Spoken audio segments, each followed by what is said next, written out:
Welcome to the Inspired Show, health, fitness, and beyond. The show that helps you get healthier, fitter, stronger, and most importantly, the best version of yourself. Helping you overcome emotional eating, stress drinking, helping you improve your lifestyle in a manageable and sustainable way. Thank you all for your support. Don't forget to subscribe, hit the like button, and each video so we can grow our community. Welcome to this week's episode of the Inspired Show. This week we're going to be talking about the 5 reasons why you cannot stick to calorie deficit and why you keep failing and how you can overcome that. But before we delve into today's topic, as always, please show some love and support for the page, for the channel, so we can help you and help more people become happier, healthier, more confident, and ultimately the best version of themselves. So if you've not subscribed yet, please hit that subscribe button, and don't forget to give this video a thumbs up if you find it helpful. And if you've got any questions regarding today's topic, please let me know in the comments section below. Don't forget, inside the captions down below, you can also download our Get Started guide, which has everything you need to get started on your journey to becoming happier, healthier, more confident, going over some of the common pitfalls and giving you a clear plan of action, and also links to all our social media pages as well to keep up to date with our daily content to help you and inspire you become the best version of yourself. So in today's video, what we're going to be going through is the 5 reasons you cannot stick to your calorie deficit, why this happens, and how you can overcome that. And it's very important that we identify the reasons why we're struggling, because if we don't know why we're struggling, how can we put things in place to overcome it? So the first thing that we need to be checking when it comes to your calorie deficit journey is, are we eating enough calories? This is one of the biggest mistakes a lot of people make. In a lot of people's minds, they believe the less calories they eat, the faster they're going to lose weight. And in theory, yes, that will happen.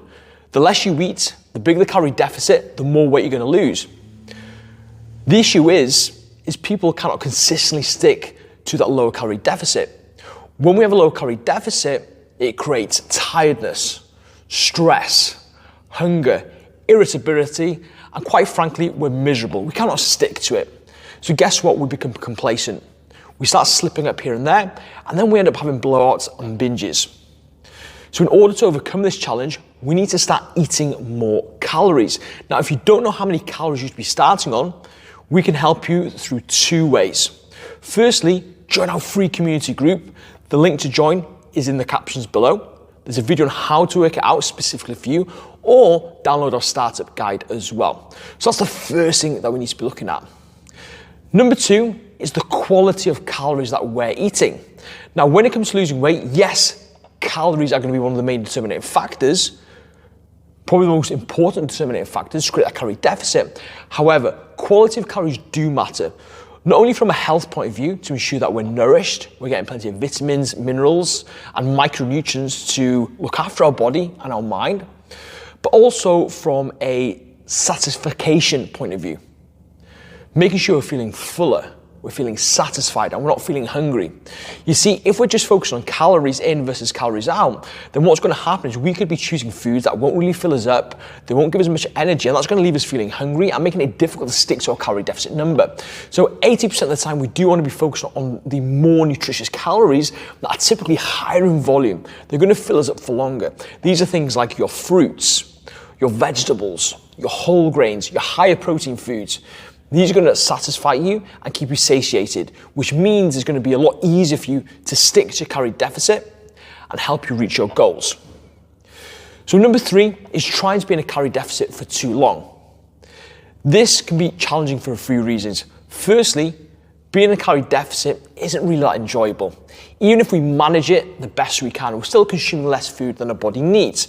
So what we're going to be doing is strategically having calorie deficit sprints followed by breaks to make it manageable, make it more adherable, and get the best results. Now, I recommend doing a calorie deficit for no longer than 8 to 12 weeks at a time, depending on your willpower and your discipline levels.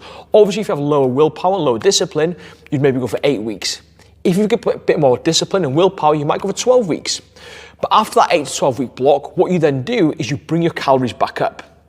Bring yourself back into a maintenance, actually nourish your body, give it the fuel it needs. This is going to help you mentally, physically, emotionally, and hormonally as well. What you then do during this little break is you assess, are you happy with the progress you made so far? Are you lean enough to then stay in that maintenance, or do you still feel you need body fat to lose?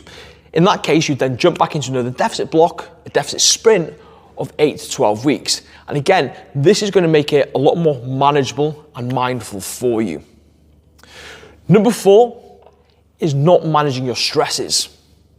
A lot of people eat when they're stressed, they eat when they're down, they eat when they're bored, hell, they eat when they're happy. So if you're an emotional eater, you eat in stressful situations, then we really need to address this. So here's a few things we want to be looking at. Firstly, is addressing all the stresses in your life right now. Look at what situations and environments are causing you to maybe emotionally eat. Is it when you surround yourself with certain people? Is it after a busy day at work? Is it when you're bored in the evening? Is it when you're feeling a little bit down? Is it when you're feeling a little bit lonely? Is it when you want to celebrate an event? So identify what your triggers are. Once you identify what your triggers are, you can then plan accordingly. So the first point you call is making sure that you're following steps 1 to 3. Eating enough calories, nourishing your body with quality calories, and doing your calorie deficit in sprint blocks. Now that's going to take care of the physical side of hunger. So you know when you're in this emotional situation, this stressful situation, whatever it may be, you know it's not physical hunger because you're doing all you can from that point of view. So what you then need to do is think about how you can deal with the situations a little bit better and have different coping mechanisms to deal with them. Once you identify what the trigger is, it'll then determine on what type of coping mechanism you need. And I'll give you a few examples on this. So let's say you eat when you're bored, late at night, watching Netflix. So what I'd be doing as part of my weekly planning is I would be planning things in for the times when I'm bored. So for example, on a Monday evening, I'd arrange to go and play a sport with a friend, go and play some squash. So I know I'm not going to get bored. On a Tuesday, I might have a pamper evening where I go for a nice warm bath, put on some lotions or potions, have a bit of a face mask, a bit of self-care. Maybe Wednesday is a date night with me and my partner where we might kind of cook a nice meal together and spend a little bit of quality time together without the TV. Thursday night might be board game night where we play a board game. So you get my drift here. So what we're actually doing is we're putting things into our diary to overcome the issue of boredness, to help us reduce the emotional eating aspect of these things. And if you do that, it'll be an absolute game changer for you to help you stick to your calorie deficit. And number 5 is poor sleep. Now we've covered sleeping routines in previous episodes, but if you've got poor sleep, that's going to have a massive impact on your calorie deficit journey. So we need to ensure that we're getting a decent night's sleep. If we don't, then guess what? Appetite's going to go up. Hunger's going to go up and energy is going to decrease, which is going to make it 10 times harder for you to stick to your calorie deficit. So make sure, 1, you're getting good quality sleep, 7 to 9 hours, and you're consistent with that. If you do that, it'll be an absolute game changer. Now, what I'd love to know, team, is which one of these 5 things do you need to tackle with the most urgency?